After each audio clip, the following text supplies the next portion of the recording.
La richesse des joies de l'adolescence. Les connais-tu? Les compagnons chéris. La journée illuminée d'une radieuse lumière. Je veux attirer par d'autres lois que l'attraction. Comment m'y prendre? Je ne sais pas. Pour t'envoyer cette obéissance qui n'obéit à rien. Je veux que désormais la vie soit un grand chant de joie. Je veux danser, battre des mains, exulter et crier.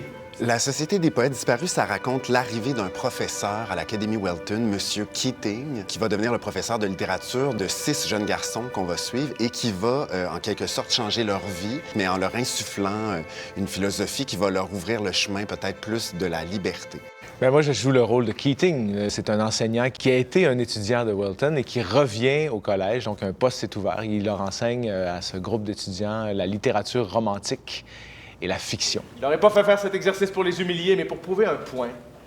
Relativement au pouvoir du conformisme et au danger de rester fidèle à ses convictions quand on est confronté au groupe. Pour moi, le personnage de Keating, je ne l'aborde pas par son passé filmique, je l'aborde vraiment par ce qui est sur la page, dans le texte de théâtre qu'on a entre les mains. Moi, ce qui m'a intéressé, c'est ce désir de transmission. Puis je pense qu'on a un devoir de passer aux générations suivantes, de puiser dans ce qu'on a reçu, mais de passer toujours. L'action se passe quand même en Nouvelle-Angleterre en 1959, mais ça dépasse l'époque pour moi, ce récit-là. Ça résonne encore beaucoup aujourd'hui. Keating amène ces jeunes-là et leur dit il faut que vous développiez votre individualité. Ça demeure très pertinent de dire vous devrez aiguiser votre pensée, aiguiser votre manière de voir le monde.